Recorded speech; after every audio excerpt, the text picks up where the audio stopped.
Hello అండి, welcome back to our channel DSC journey at the rate. మన ఈరోజు బయాలజీకి సంబంధించి కంటెంట్ ప్రాక్టీస్ బిట్స్ చేస్తున్నాం కదా. ఈరోజు చెప్పుకోబోయే టాపిక్ వచ్చేసి జీవశాస్త్ర ఆధునిక పోకడలు అనమాట. ఇందులో కొన్ని ఎంసీక్యూస్ చూద్దాం ప్రాక్టీస్ బిట్స్ లాగా. ఫస్ట్ క్వశ్చన్ వచ్చేసి, ఇది అతి సన్నిహిత సంబంధం ఉన్న జీవుల మధ్య జరిగే ప్రజననం. ఓకేనా, ఈ ప్రజననం అతి సన్నిహిత జీవుల మధ్య జరిగేదన్నమాట. దాన్ని ఏమంటారని క్వశ్చన్ అడిగారు. రేఖా ప్రజననం, అతి సన్నిహిత ప్రజననం, బాహ్య సంపర్కం, పరప్రజననం. ఆన్సర్ వచ్చేసి క్వశ్చన్లోనే మనకు అతి సన్నిహిత సంబంధం ఉన్న జీవులు అంటే అతి సన్నిహిత ప్రజననం అనే ఆన్సర్ ఇవ్వాలి. ఓకేనా, option 2 is the right answer. వర్ణం, ఎంపికలు దీనికి సంబంధించినవి. ఓకేనా, ఆప్షన్ ఏ పరప్రజననం, ఆప్షన్ బి బాహ్య సంపర్కం, ఆప్షన్ సి అంతఃప్రజననం, ఆప్షన్ డి జాతి సంకరణం. రైట్ ఆన్సర్ వచ్చేసి మనకి అంతఃప్రజననం. ఓకేనా, ఇంటర్నల్ అన్నమాట. థర్డ్ క్వశ్చన్ వచ్చేసి, కాల్షియం క్లోరైడ్ ద్రావణం ద్వారా ప్రేరేపించబడినప్పుడు సంయుక్త బీజం డిఎన్ఏను గ్రహించే పద్ధతిని ఏమంటారని అడిగారు. Transfection, transduction, transformation, transposition. Right answer వచ్చేసి మనకి ట్రాన్స్ఫెక్షన్ అని అంటాము. ట్రాన్స్ఫెక్షన్ అనే పద్ధతి ద్వారా కాల్షియం క్లోరైడ్ ద్రావణం ద్వారా ప్రేరేపిస్తే సంయుక్త బీజం డిఎన్ఏను గ్రహిస్తుంది అన్నమాట. ఓకేనా, జంతు పరివర్తిత ప్రయోగాల్లో వేరు చేసి జన్యువును దీనిలో అనుసంధానిస్తారు.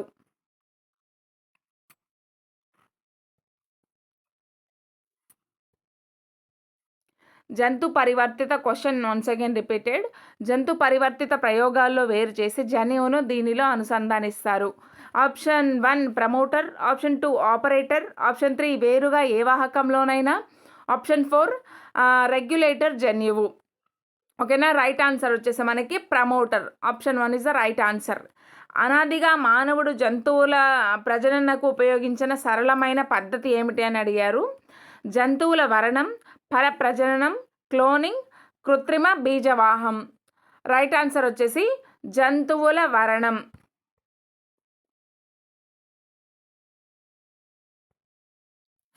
తెలియని జంతు సంపద నుంచి జన్యురీత్యా సమయుగ్మజపు జనాభాను పొందాలంటే ఉపయోగపడే పద్ధతి ఏంటి అని క్వశ్చన్ అడిగారు. అంతఃప్రజననం, బాహ్య సంపర్కం, పరప్రజననం, ఎంపిక.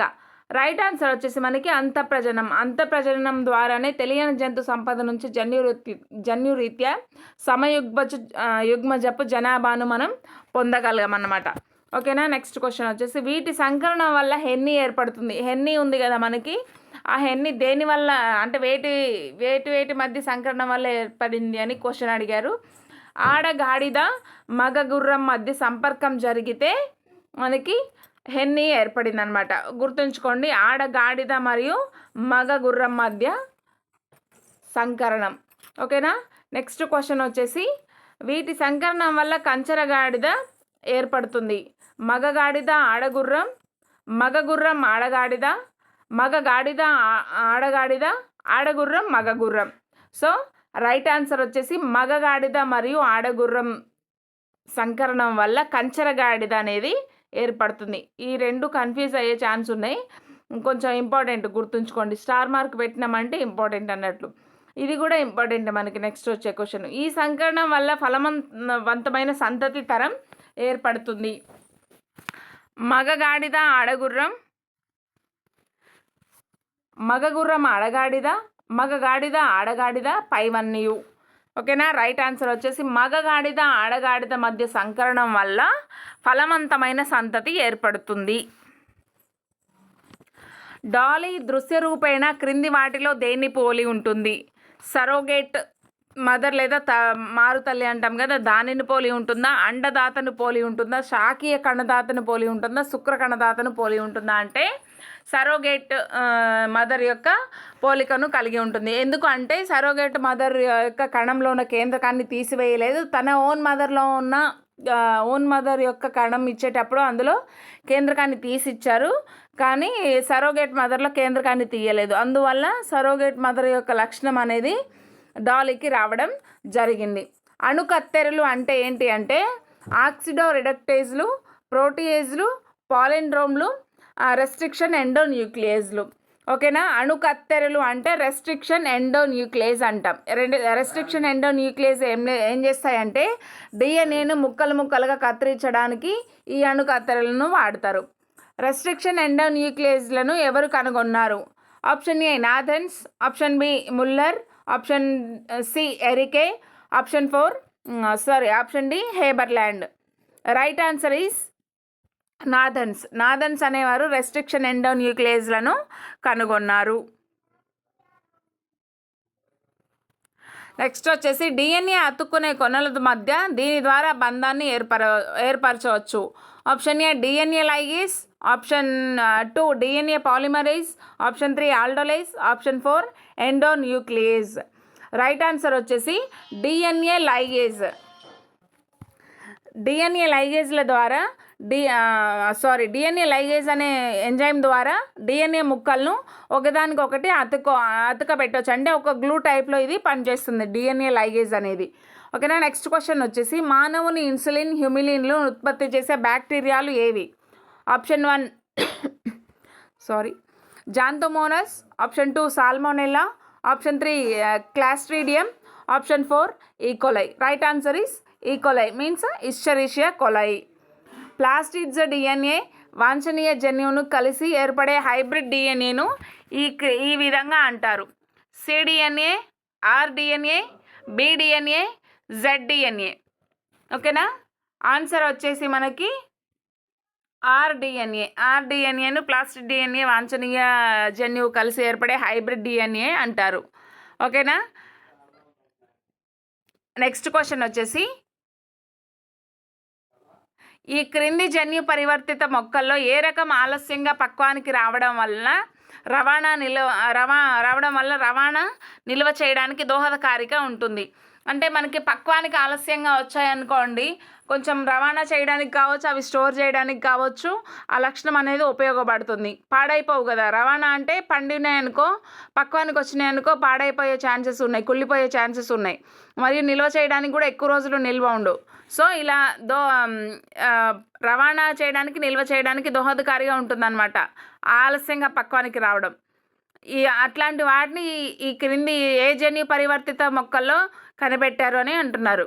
కొన్ని మొక్కల్లో మనకి జన్యు పరివర్తన ప్రక్రియ ద్వారా మొక్కలు పక్వానికి రావడం కావచ్చు, నిల్వ చేయడానికి ఈజీగా ఉండేలాగా ఒక ప్రక్రియను కనిపెట్టారు. అది ఏ మొక్కల్లోనే అడుగుతున్నారు.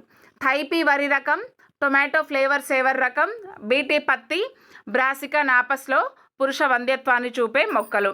Right answer is tomato flavour saver. మనకు అప్పట్లో టమాటాలు ఎలా ఉండేవంటే బాగా పండిపోయి ఊరికనికే అంటే విపరీతంగా బాగా పండుతాయి అంటాం కదా, పండిపోయి పాడైపోవడం, అంటే క్యారీ చేసేటప్పుడు కూడా కవర్లోనే పగిలిపోయి రసం రావడం అట్లా ఉండేదన్నమాట. కానీ ఇప్పుడు టమాటాలు చూడండి, తెచ్చి ఎన్ని డేస్ పెట్టుకున్నా కూడా అంతగా పండవు, పండినా కూడా గట్టిగా ఉంటాయి అన్నమాట. ఓకేనా. అలా రావడానికి కారణం ఏంటంటే జన్యు పరివర్తిత పద్ధతి అన్నమాట. ఓకేనా. ఇట్లా ఉంటే ఆలస్యంగా పక్వానికి వస్తాయి మరియు రవాణాకి నిల్వ చేయడానికి కూడా ఈజీగా ఉంటుంది. టొమాటో ఫ్లేవర్ సేవర్ అనే రకం మొక్కలో ఈ పద్ధతిని కనిపెట్టారు. థైపీ జన్యు పరివర్తిత రకం ప్రజాతిని తెలపండి.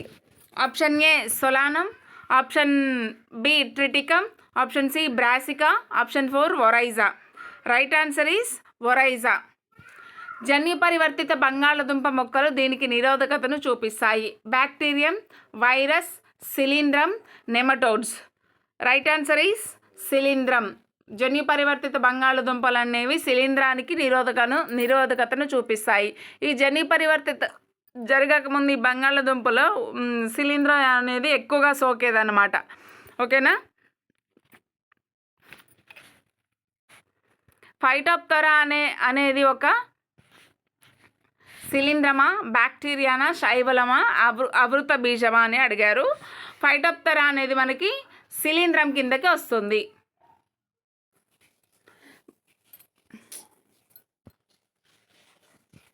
బాస్మతి రకం ప్రజాతి Oryza, Triticum, Nicotiana, Pisum. Right answer is Oryza. Option 1 is the right answer.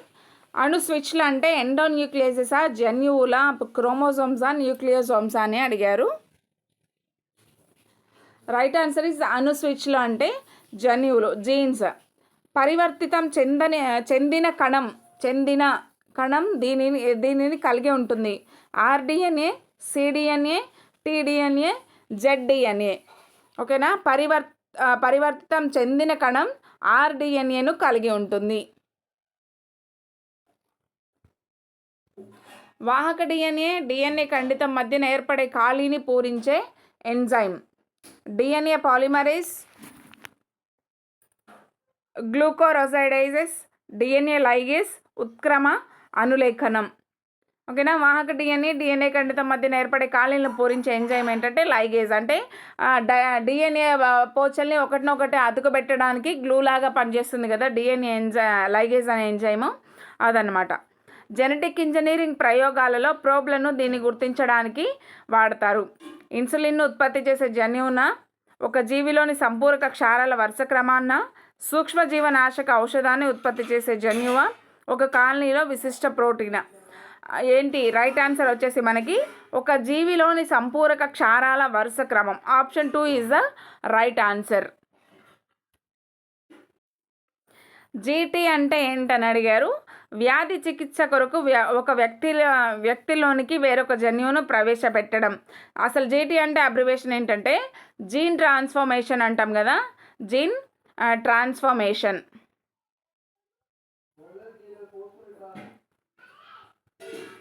Site directed mutagenesis, ఒక అసాధారణ జన్యువును ఇన్వివో పద్ధతిలో సరిచేయడం. పై1U, 4th ఆప్షన్. ఓకేనా. మనకి రైట్ ఆన్సర్ వచ్చేసి పై1U కరెక్టే. వ్యాధి చికిత్స కొరకు ఒక వ్యక్తి కణంలోని వేరొక జన్యువును ప్రవేశపెట్టడం అంటే దీన్నే జీన్ ట్రాన్స్ఫర్మేషన్ అంటారు. సైట్ డైరెక్టెడ్ మ్యూటాజెనిసిస్ ఇది ఒక అసాధారణ జన్యువును ఇన్వివో పద్ధతిలో సరిచేయడం. ఓకేనా. అంటే ఇన్వివో అంటే ఒక జీవిలోనికి వేరొక జీవికి జన్యువును ప్రవేశపెట్టడం అనవచ్చు. ఇన్విట్రో అంటే మనలోనే, ఇన్వివో అంటే వేరొక జీవి. ఓకేనా. నెక్స్ట్ క్వశ్చన్ వచ్చేసి దైహిక జన్యు చికిత్స అంటే ఏమిటి? ఒక అసాధారణ కణాన్ని ఇన్వివో పద్ధతిలో సాధారణ కణంతో ప్రతిస్థాపనం చేయడం. జన్యు చికిత్స ద్వారా నయం చేయబడిన మొట్టమొదటి వ్యాధి వచ్చేసి మనకి SCID. SCID చికిత్సలో భాగంగా ప్రతిస్థాపించబడిన జన్యువు అడినోసిన్ డి అమైనేజ్ జన్యువు, అడినోసిన్ డి కార్బాక్సిలేజ్ జన్యువు, అడినోసిన్ పాస్పటేజ్ జన్యువు, అడినోసిన్ హైడ్రోజినేజ్ జన్యువు. రైట్ ఆన్సర్ వచ్చేసి అడినోసిన్ డి అమైనేజ్ జన్యువు. రివర్స్ ట్రాన్స్క్రిప్టేజ్ అనే ఎంజైమ్ను కలిగినది. Adreno virus, Adreno associated virus, retrovirus, bacteria. Right answer is retrovirus. Reverse transcriptase అనే ఎంజైమ్ని కలిగింది ఏంటంటే రెట్రోవైరస్. ఓకే అండి, మన ఈరోజు టాపిక్ ఇది. జీవశాస్త్రంలోని ఆధునిక పోకడల గురించి కొన్ని బిట్స్ చూసాం కదా. ఇంకేదైనా టాపిక్ మీకు కావాలన్నా లేదంటే ఏదైనా MCQs కావాలన్నా కూడా నాకు కింద మెసేజ్ చేయండి కామెంట్ సెక్షన్లో. నెక్స్ట్ డే మీకు కావాల్సిన వీడియో చేసి పెడతాను.